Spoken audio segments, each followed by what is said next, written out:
meron bang pumantay sa Crispa Toyota sa rivalry?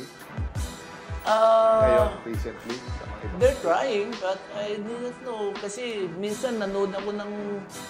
There was a time, parang Ginebra, Purple, something like that. Eh, nanood ako. Eh, sabi nung, Kuya to ganun pa karami ang nanonood sa inyo pag naglalaro kayo. Diyos ko, sabi ko po, pati yung lahat ng upuan niya, yung hagdanan. May nakaupo dyan. Araneta. Oo, sa Araneta. Totoo.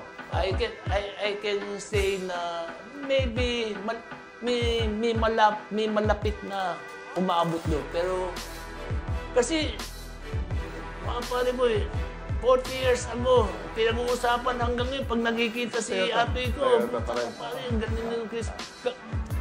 Galing. Saka pare, yung Crispa Toyota talaga, pag rivalry talaga, rivalry. Pag Crispa ka, Crispa ka. Pag Toyota ka, Toyota ka.